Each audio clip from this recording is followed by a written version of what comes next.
आपके आसपास की दुनिया शोर से भरी हुई है। डेडलाइन, शोरगुल, बहसें और जिंदगी के अप्रत्याशित मोड़, ये सब आपको अपनी ओर खींचते रहते हैं।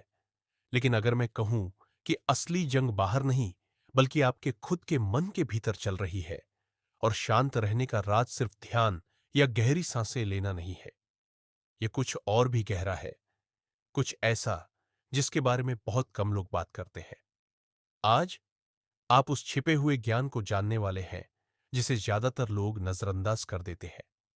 अंत तक मेरे साथ बने रहिए और मैं आपको एक ऐसा दृष्टिकोण देने वाला हूं जो आपकी दुनिया को देखने के तरीके को हमेशा के लिए बदल देगा। हमें सिखाया गया है कि नियंत्रण ही शांति की कुंजी है। अगर हम अपने काम, रिश्तों और माहौल को काबू में रख सकें तो हमें सुकून मिलेगा। लेकिन सच तो यह है, जिंदगी में कुछ भी सच में हमारे नियंत्रण में नहीं है। एकमात्र चीज जिस पर आपका वश चलता है वो है आपकी प्रतिक्रिया।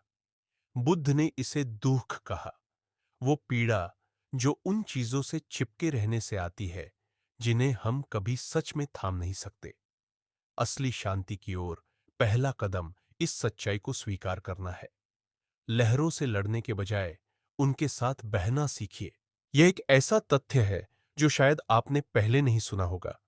जब आप तनाव में होते हैं तो आपका मस्तिष्क एमिगडाला को सक्रिय कर देता है, जो फाइट या फ्लाइट सेंटर है। यह हर स्थिति को ऐसे देखता है जैसे वह जीवन और मृत्यु का सवाल हो। लेकिन संत, साधक और प्राचीन ज्ञान के रक्षक अपने मस्तिष्क को इस स्वचालित प्रतिक्रिया से आगे ले जाना सिखा चुके हैं। कैसे? एक नई आदत विकसित करके, रुकने की आदत। अगली बार जब गुस्सा, चिंता या तनाव हावी होने लगे, तुरंत प्रतिक्रिया न दें, बस एक पल रुके, एक गहरी सांस लें। यह आपकी तनाव प्रतिक्रिया को बाधित करता है और आपके मस्तिष्क के तर्क संगत हिस्से को सक्रिय कर देता है। यह सुनने में अजीब लग सकता है, लेकिन सच्ची शांति का मतलब नकारात्मक विचारों से बचना नहीं, बल्कि उनके लिए खुद को तैयार करना है।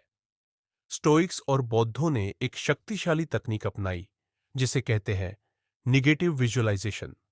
कल्पना कीजिए, अगर आपकी नौकरी चली जाए, आपका पैसा खत्म हो जाए या आप अपने किसी करीबी को खो दें, लेकिन डर पैदा करने के लिए नहीं, बल्कि अपने मन को प्रशिक्षित करने के लिए।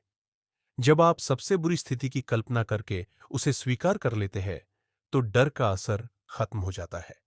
और जब असल जिंदगी में कोई चुनौती आएगी, तो आपका मन पहले से तैयार रहेगा। ज्यादातर लोग सोचते हैं कि छोड़ देना मतलब हार मान लेना, लेकिन सच तो यह है कि यह बुद्धिमत्ता का सबसे ऊंचा रूप है। बुद्ध ने कहा था, आप केवल वही खोते हैं जिससे आप चिपके रहते हैं।